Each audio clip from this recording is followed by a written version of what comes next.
Alors, on va passer avec vous sur des sujets très importants. Donc, ce qu'on appelle le facteur humain. On a toujours dit que c'était le maillon faible. Il se trouvait entre la chaise et l'ordinateur. Et on a longtemps pensé que pour sensibiliser, il fallait faire peur aux collaborateurs, que ça allait fonctionner. Ça n'est plus tout à fait vrai. Il y a d'autres manières de faire pour sensibiliser, donc à associer les collaborateurs à la politique de sécurité. On va développer ça, vous allez développer ça pour nous. Et donc, si vous restez dans un timing de 25-30 minutes, on pourra en débattre avec vous. Merci beaucoup. Merci beaucoup. Donc, effectivement, le thème de cette petite conférence, c'est le facteur humain. Et plus généralement, comment associer les collaborateurs à la politique de sécurité. Juste quelques mots sur qui on est. Donc, Olfeo, c'est un éditeur de logiciels de solutions de passerelles de sécurité. On travaille beaucoup dans le domaine de la santé. Donc, je pense qu'il y a plusieurs clients qui sont présents. Donc, on a une double expertise d'éditeur de logiciels, d'une part, et d'autre part, d'analystes du web, puisqu'on constitue des bases de données de contenu pour s'assurer qu'elles sont saines pour les collaborateurs. Voilà. Donc, on est 60, on est basé dans le centre de Paris, et on a aujourd'hui plus de 1000 clients.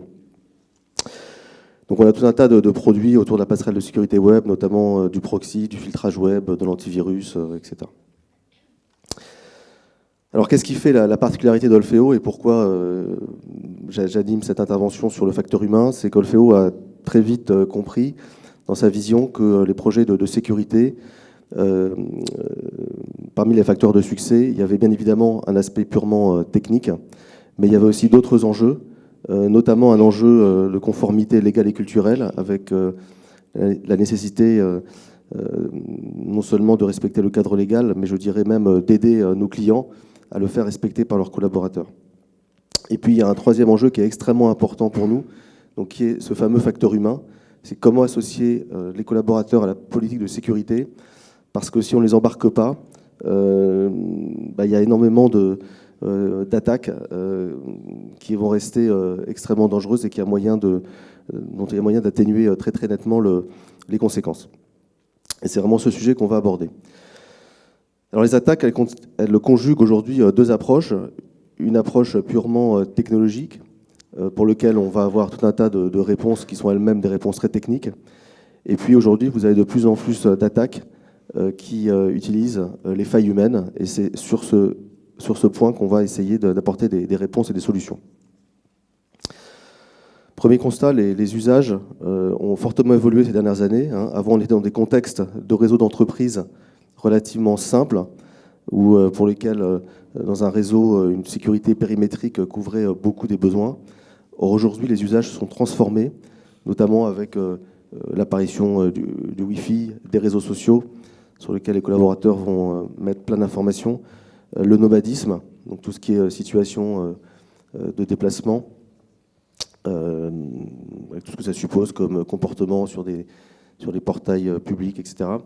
Le SaaS, parce que les gens vont accéder de plus en plus à des applications métiers à l'extérieur du bureau.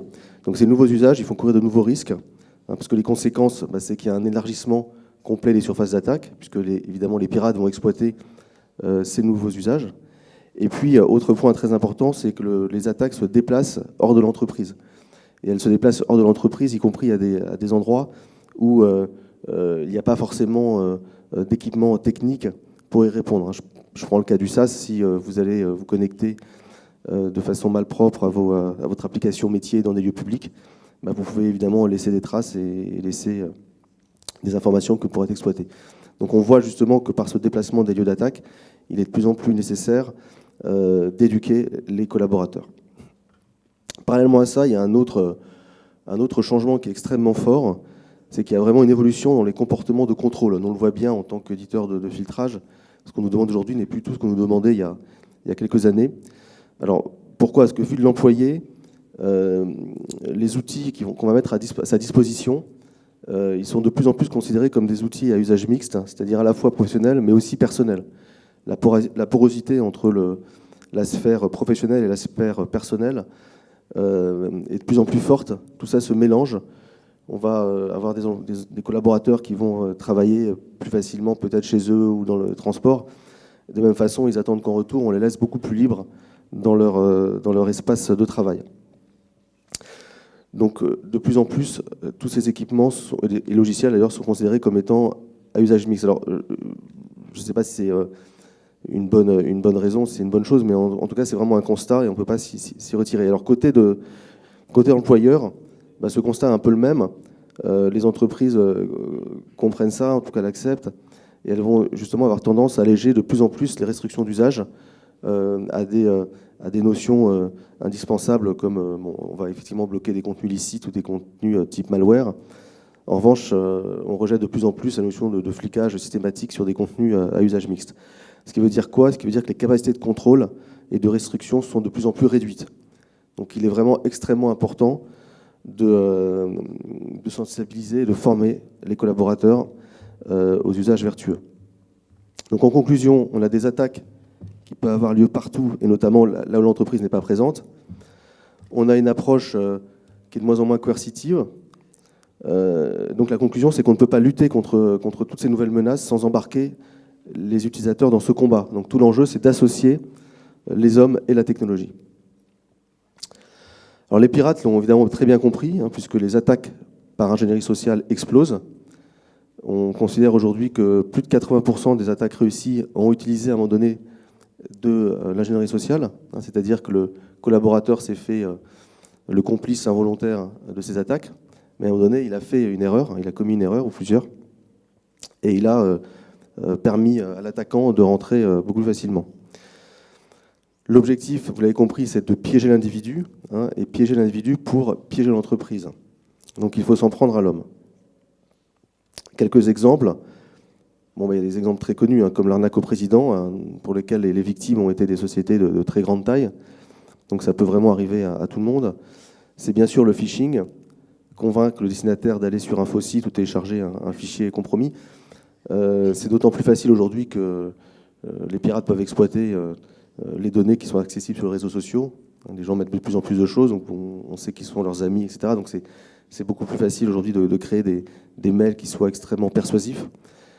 Il y a aussi un cas classique qui sont les fausses demandes de mise à jour logicielle qui vont en fait contribuer à injecter, encore une fois, avec la complicité active du collaborateur, des mises à jour qui contiennent des malwares. Bon, il y a beaucoup d'autres exemples. Le principe est toujours le même, c'est de manipuler à travers les différentes faiblesses humaines. Il y a plein de péchés capitaux, donc je peux en citer la peur, le stress, la paresse, l'orgueil, la luxure, la jalousie, il y en a bien d'autres. Donc mettre le collaborateur dans une situation impossible qui le conduira à commettre un acte peu responsable, mais qui l'aura fait sous la pression. Je voulais attirer aussi l'attention d'un cas particulier qui est celui des administrateurs et des comptes à privilèges. Les DSI, RSSI, responsables réseau sont souvent des super-héros dans le sens où ils ont des super-pouvoirs parce que des droits très étendus sur le système d'information. Ils ont évidemment des mots de passe à haute valeur, donc ce sont des gens qui sont vraiment visés. Et en plus, ils remplissent une mission de sécurité particulière.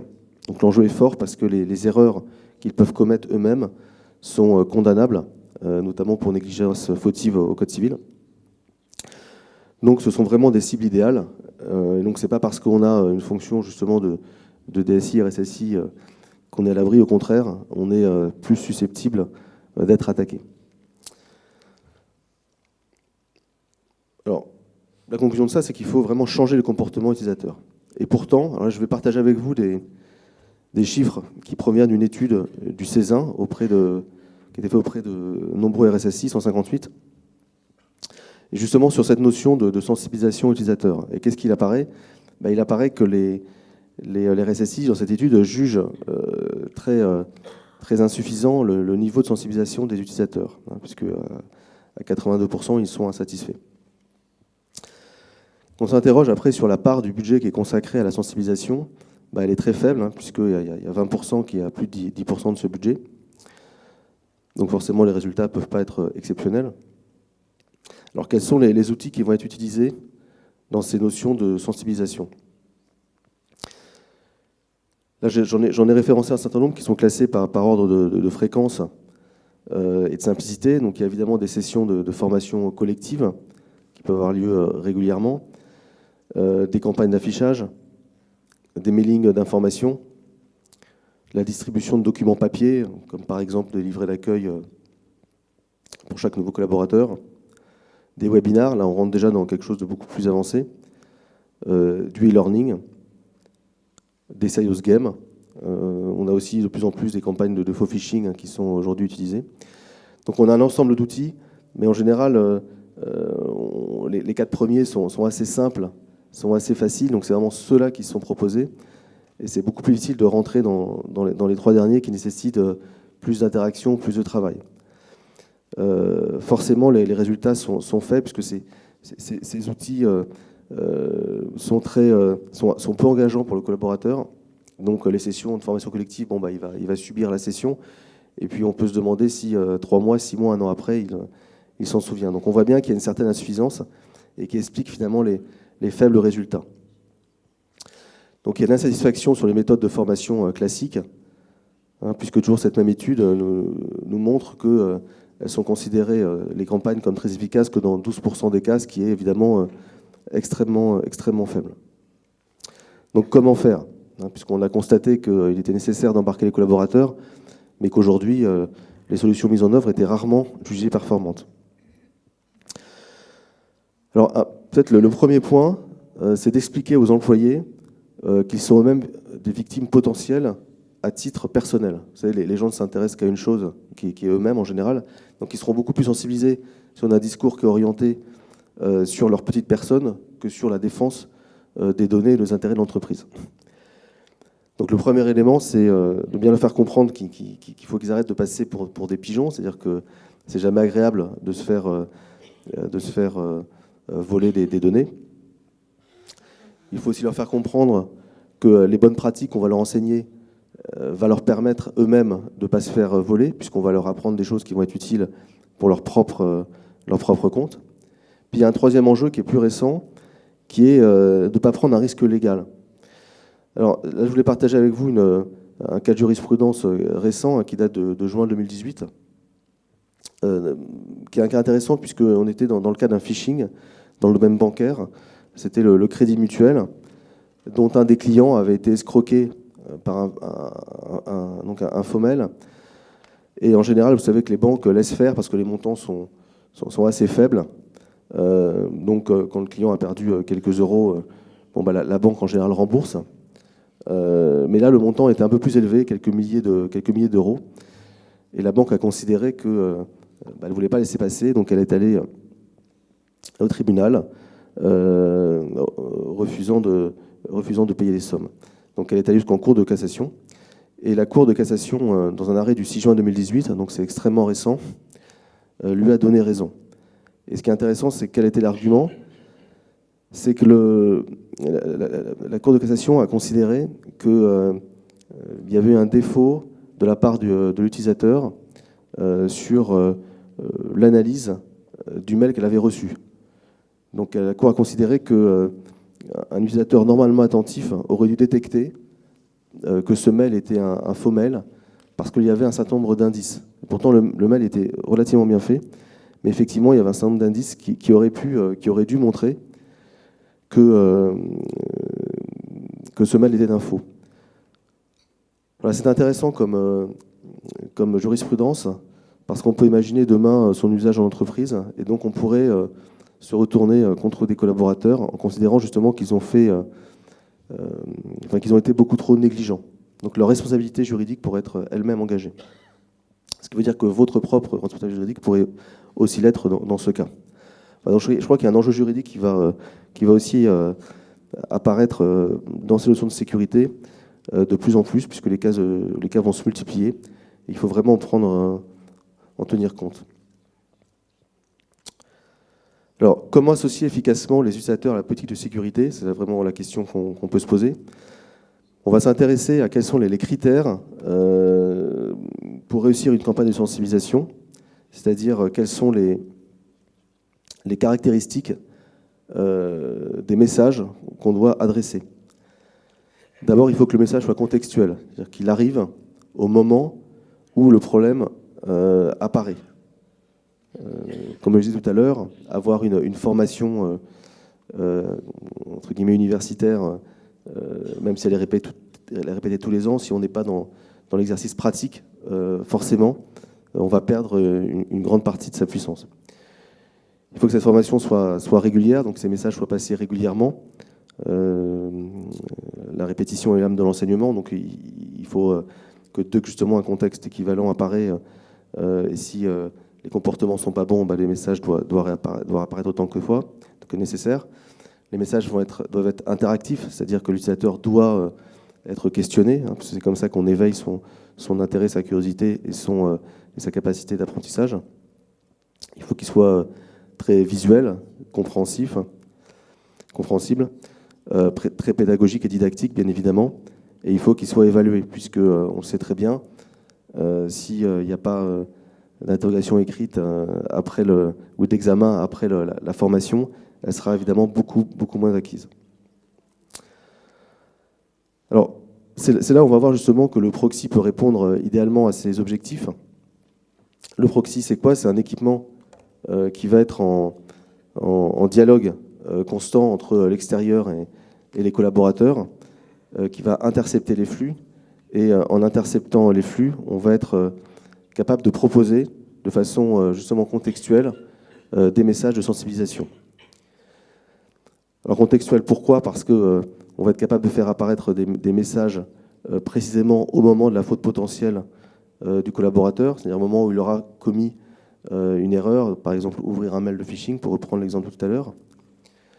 On va pouvoir faire réapparaître ce message autant de fois que nécessaire, c'est-à-dire que les collaborateurs qui ont des comportements pas bons, récurrents, on va leur présenter à chaque fois un message, alors que des gens qui auront acquis les bons réflexes, qui seront beaucoup plus vertueux, il n'est pas utile nécessairement de leur rappeler systématiquement les actions à ne pas commettre.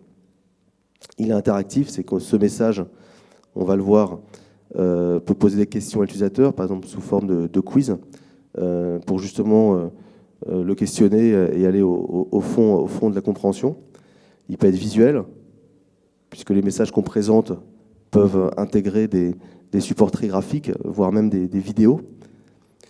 Bon, je vais illustrer par quelques exemples juste après. Évidemment, les messages peuvent être construits de façon très pédagogique, en reprenant les règles de sécurité, des éléments de la charte informatique.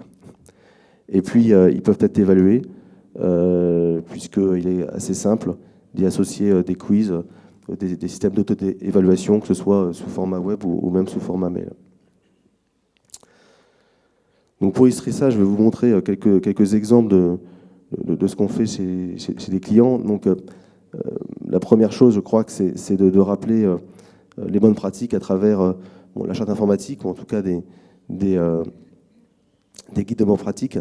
Donc il va être assez simple de présenter à l'ensemble des collaborateurs une charte en leur demandant de la valider avant toute utilisation d'Internet. Et ça, on peut le refaire réapparaître régulièrement, que ce soit pour des raisons pédagogiques, mais aussi des raisons juridiques. Ça, c'est vraiment la base. Donc, ce que vous voyez ici dans l'écran, c'est les messages qu'on arrive à faire apparaître sur les écrans des collaborateurs. Voilà, avec confirmation de la prise de connaissance et cliquer ensuite pour poursuivre la navigation, étant entendu que des collaborateurs qui n'auraient pas accepté de signer cette charte, évidemment, ne pourraient pas accéder à Internet. Après, dans les messages qu'on va présenter aux collaborateurs dans les différents cas de figure, on va aussi avoir des messages extrêmement personnalisés. Donc typiquement, on peut reprendre le nom des personnes. Et en cas de blocage, on va pouvoir préciser de façon extrêmement fine les raisons du blocage. Donc là, on est dans le cas de quelqu'un qui a été sur un site illicite de jeu. Donc on va être capable de lui présenter l'explication pourquoi ce site a été bloqué et pourquoi il ne faut évidemment pas y accéder. On va aussi pouvoir travailler sur des politiques de sécurité plus compliquées. Typiquement ici, on est dans un cas où l'établissement a choisi une politique, vous avez dit, de liste blanche, c'est-à-dire de faire accéder aux collaborateurs uniquement à des sites qui ont été précédemment validés. Donc c'est un niveau de sécurité qui est extrêmement élevé, mais qui permet justement d'éviter toutes les attaques type 0D, enfin toutes les attaques extrêmement éphémères pour lesquelles des faux sites, par exemple, pour voler des mots de passe, ont été créés et qui vont être actifs quelques heures. Cette méthode, évidemment, permet de bloquer l'accès à ces sites. Donc là, on veut aussi avoir des messages parfaitement adaptés en expliquant que le site n'est pas classé. On peut demander une analyse de ce site. Et l'idée étant de rappeler aux collaborateurs, justement, quel risque il peut y avoir à ouvrir des sites complètement inconnus. Parmi les messages de blocage, on peut aussi encore aller plus loin. Donc là, on est typiquement sur quelqu'un qui a ouvert un site, alors on le voit là, impôt.gouv, il y a 2 V, hein, donc c'est un site de phishing. Donc là, on va lui représenter aussi un texte pour expliquer pourquoi c'est pas bien, mais je vais même pouvoir lui insérer une vidéo, qui est une vidéo ici qui a été faite par Cybermalveillance. Réception d'un nouveau message. Attention. Qui est une vidéo de formation sur qu'est-ce qu'un phishing, pourquoi je n'aurais pas dû ouvrir ce site. Donc là, on est vraiment dans de l'apprentissage contextuel, et ce qui a un effet extrêmement fort sur les employés, bien évidemment.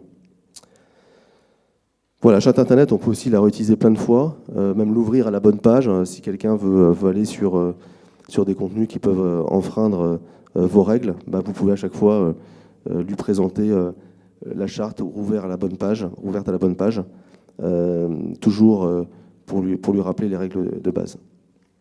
On peut aussi mettre des quiz avec des questions, des jeux de questions, toujours cette volonté pédagogique et d'interaction. Un autre usage qui est aussi très apprécié pour sensibiliser les collaborateurs, c'est ce qu'on appelle le coaching. On va être capable d'envoyer aux collaborateurs des éléments sur son propre comportement. Par exemple, tous les mois, toutes les semaines, tous les 15 jours, vous allez pouvoir lui envoyer un mail avec des statistiques de son propre comportement qui vont présenter, par exemple, comment s'est répartie sa navigation Internet, comment c'est même des comportements sur le mail ou sur d'autres sujets. L'idée, c'est vraiment de lui envoyer un état des lieux. Et quand on fait ça, alors ça demande un peu de pédagogie, de formation, on voit assez nettement les comportements évoluer avec le temps. Beaucoup de collaborateurs n'ont pas forcément confiance des abus qu'ils peuvent commettre. Et c'est vrai qu'avoir des statistiques sur ses propres usages, ça fait souvent prendre conscience et ramener, je dirais, dans le droit chemin des collaborateurs. Je rapproche ça de ce que je disais au début sur la capacité de coercition qui est de plus en plus réduite. Faire prendre conscience aux collaborateurs des éventuels abus, c'est souvent une bonne façon de les ramener dans le droit chemin, parce qu'il n'est pas facile d'aller les voir en leur disant voilà, tu t'es comporté de façon douteuse. Donc voilà, l'autorégulation, c'est souvent la meilleure méthode, la plus facile et la mieux comprise. Voilà, après on peut tout un tas de rapports qu'on peut bien évidemment envoyer aux collaborateurs. Alors en synthèse, ce qu'on a vu, c'est que les attaques exploitaient deux types de failles, hein, des attaques évidemment avec du code très complexe, purement technique, mais aussi de plus en plus des attaques humaines par ingénierie sociale. Hein, je vous rappelle le chiffre qui est de 80%, ce qui est quand même extrêmement élevé, donc ça prouve aussi que ça fonctionne très très bien. Donc les attaques techniques, on va y répondre par de la technologie, et les attaques ingénierie sociale, on est obligé évidemment d'associer les utilisateurs à cette politique de sécurité. Parallèlement à ça, on a vu que les usages et les comportements étaient de plus en plus étendus et que les capacités de contrôle étaient elles-mêmes très très réduites. Donc il faut embarquer les collaborateurs par de la formation, de la sensibilisation, de l'auto-évaluation et de l'évaluation, bien sûr, pour s'assurer que les acquis ont bien été compris. Voilà, et ce qu'on a pu voir aussi, c'est que le proxy, grâce à sa fonction de dialogue contextuel, pouvait justement venir dans cette chaîne de sensibilisation avec une grande efficacité. Alors avant de conclure, je voulais faire un parallèle avec la sécurité routière, parce que finalement on va retrouver pas mal de choses communes. Dans la sécurité routière, vous avez effectivement une expertise technologiques avec des systèmes ceinture de sécurité, airbag, ABS, etc. Donc vous avez tout un tas de techniques qui évoluent beaucoup avec le temps et qui permettent de protéger de mieux en mieux les conducteurs. Vous avez un volet qui est complètement orienté conformité, avec le code de la route, le permis de conduire, donc qui sont en fait des espèces de chartes qui rappellent les principes et les actions. Et puis vous avez, dans ce qu'on appelle le facteur humain, donc aussi des campagnes de prévention et de sensibilisation au risque qu'on connaît tous. Donc finalement, la conclusion qu'on peut avoir, c'est ce qu'on ne vit pas la même chose dans l'informatique. Et est-ce qu'il ne faudrait pas même avoir un permis à point pour la sécurité de l'entreprise? Alors je donne cette petite anecdote parce que c'est des choses dont on nous a déjà parlé. C'est-à-dire, très concrètement, je sais qu'aujourd'hui, il y a des entreprises qui se posent la question de faire passer des espèces de permis, ou des quiz en tout cas, et pour lequel un minimum 2 points devrait être atteint avant de permettre aux collaborateurs d'accéder à Internet. Voilà, donc c'est une question qu'on pourrait vraiment se poser. Voilà. Alors, donc pour conclure, nous, vous le savez, on est éditeur de passerelles de sécurité web. C'est vrai qu'au départ, les proxys étaient utilisés pour la bande passante et le cache, la QoS. Après, on a eu des utilisations qui étaient très liées à la productivité. Ensuite, à la protection vis-à-vis des malwares.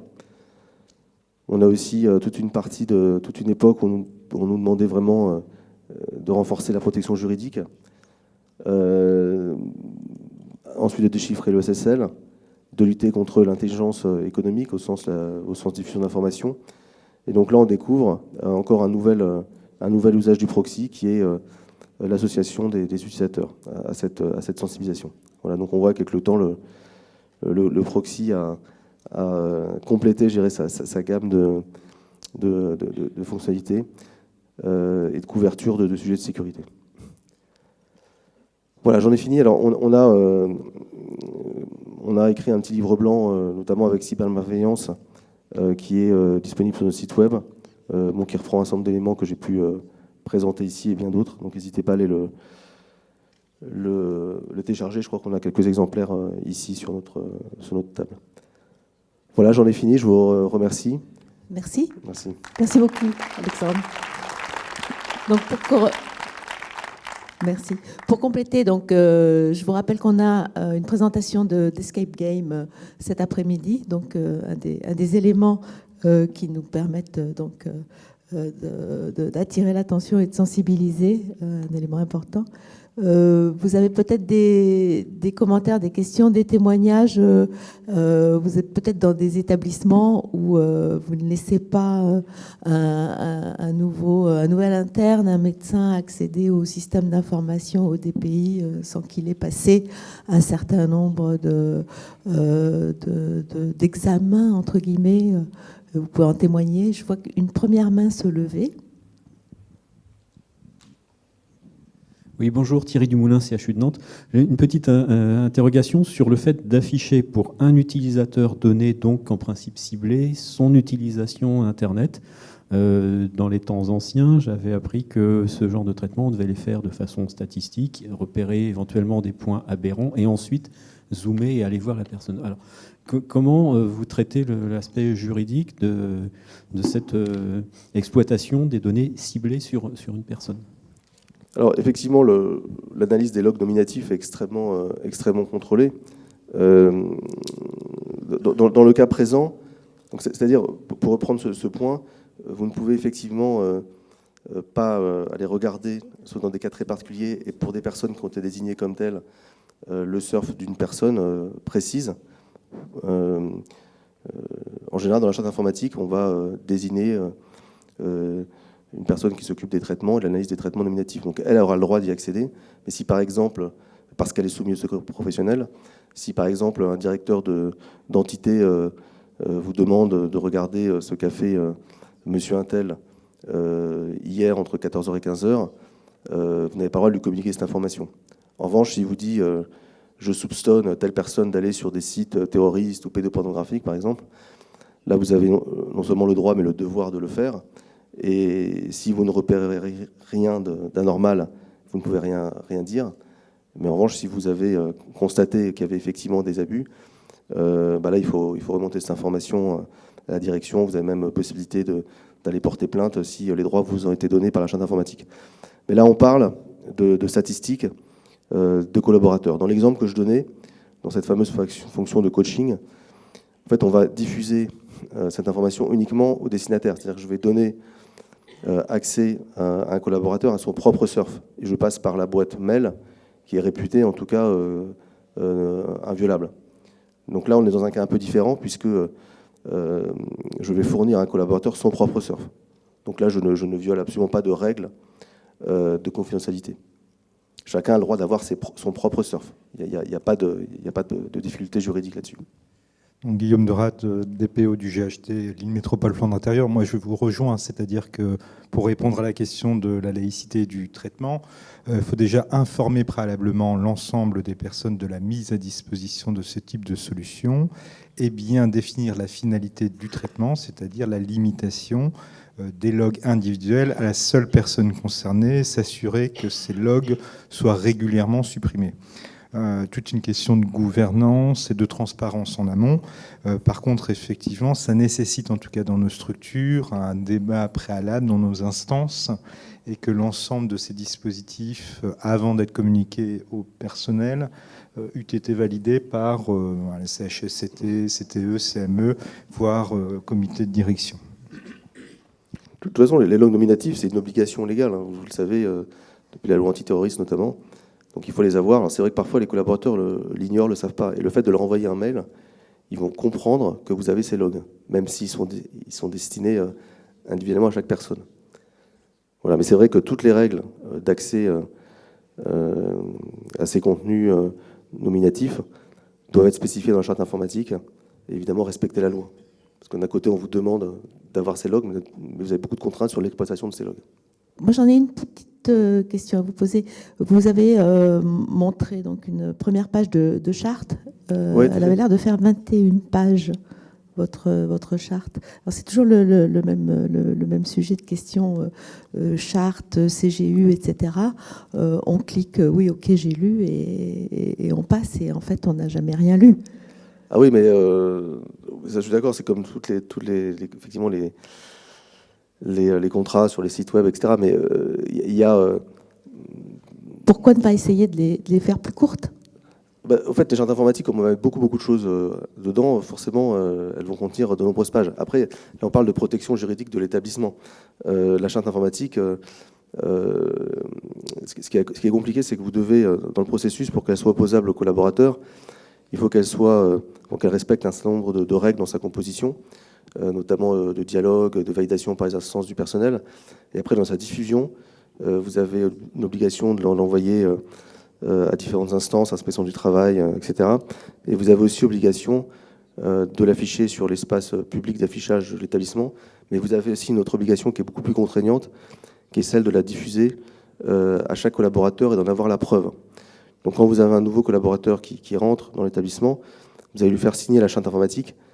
Cette signature, au fait, a la valeur d'accusé de réception, puisque chaque collaborateur n'a pas donné son avis sur la charte, elle s'impose à lui-même. En revanche, vous devez avoir la preuve que vous lui avez fournie individuellement. Donc vous pouvez la faire signer à son arrivée. En revanche, quand vous allez modifier votre charte informatique, alors ça ne se modifie pas tous les 6 mois, mais ça se modifie quand même régulièrement, vous allez devoir, en toute théorie, repasser devant tous les collaborateurs et leur refaire signer l'accusé de réception. Et là, on voit que c'est un travail qui est impossible. Donc l'intérêt de cette fonctionnalité, c'est justement de présenter cette charte, c'est de vous couvrir juridiquement. C'est-à-dire que vous allez imposer cet accusé de réception, puisque le collaborateur, tant qu'il n'aura pas cliqué sur le bouton, il n'aura pas accès à Internet. Donc c'est la meilleure façon de le contraindre. Mais c'est vrai que cette fonctionnalité, elle a vraiment une fonctionnalité essentiellement juridique. Pour que cette fonctionnalité soit pédagogique, le mieux, c'est soit de l'ouvrir contextuellement à la bonne page pour lui faire comprendre petit à petit, mais c'est aussi en l'expliquant à travers des vidéos, des quiz, etc. C'est vrai que la lecture de la charte informatique, c'est comme un document qui est pas très agréable à lire, surtout quand il fait 40 pages.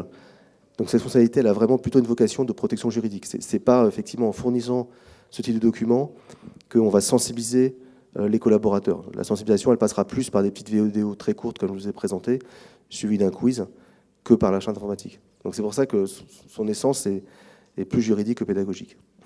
Et alors en termes d'évaluation, justement, on sait quel est le top 3 des meilleurs, des méthodes les plus efficaces, ou c'est l'ensemble des méthodes qu'il faut mettre en œuvre? Non, les méthodes les plus efficaces, on les connaît. Hein. C'est des méthodes qui nécessitent de l'interaction, qui nécessitent de l'évaluation. Donc c'est le e-learning et de la répétition. Parce que c'est vrai que des sessions de formation une fois par an, forcément l'information se perd. Et quand on est confronté à la problématique, on n'est plus capable d'y répondre. Donc c'est parce qu'on va répéter par des petites vidéos régulières, qu'on va distiller au fur et à mesure ces comportements vertueux, que ça va vraiment rentrer dans la tête des gens. Je vois qu'il y a une question.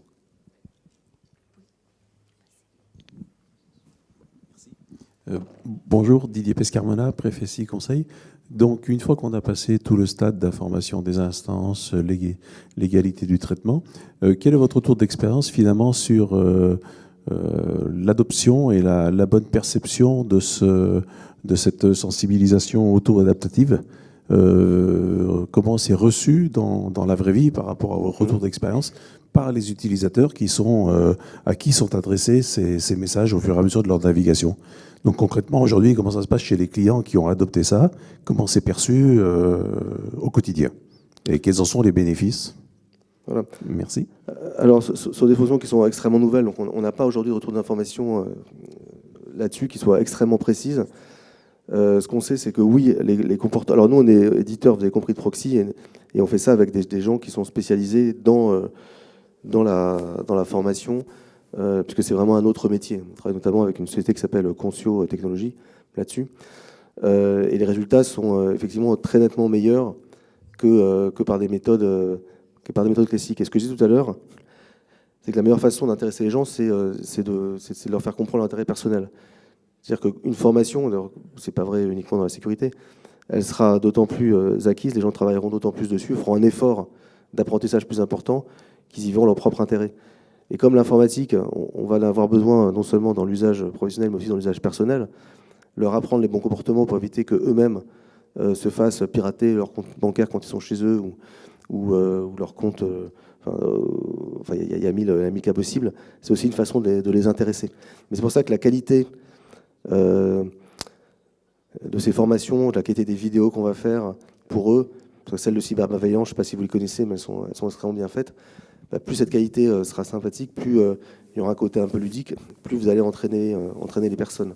Après, il y a toujours des gens qui sont réfractaires à la connaissance, donc c'est toujours pareil, mais il faut vraiment faire l'effort, et l'effort, oui, est très récompensé. D'ailleurs, il y a de plus en plus de sociétés qui mettent en place des fausses campagnes de phishing qui sont extrêmement intéressantes, puisque en fait, on va envoyer des faux mails, et après, on va regarder qui sont les personnes qui ont cliqué sur ce mail, mais après, on va regarder qui sont les personnes qui sont allées jusqu'à donner leur nom, leur mail, quelles sont les personnes qui ont été jusqu'à donner leur numéro de carte bleue. Et c'est très intéressant parce que on voit que les taux de succès sont très bons, mais que quand ces campagnes sont faites, je sais pas, tous les 3 mois, tous les 6 mois, les comportements s'améliorent extrêmement nettement. Donc voilà, c'est ça l'intérêt de faire des quiz, c'est que ces quiz peuvent être répétés. C'est vraiment la répétition qui est importante. À chaque fois que des campagnes sont mises en œuvre dans des établissements, on voit que les notes obtenues progressent systématiquement. Donc on peut estimer que je dirais les basiques de la sécurité rentrent dans la tête des gens. Voilà. Merci. Après, les efforts ne sont pas toujours récompensés. Hein,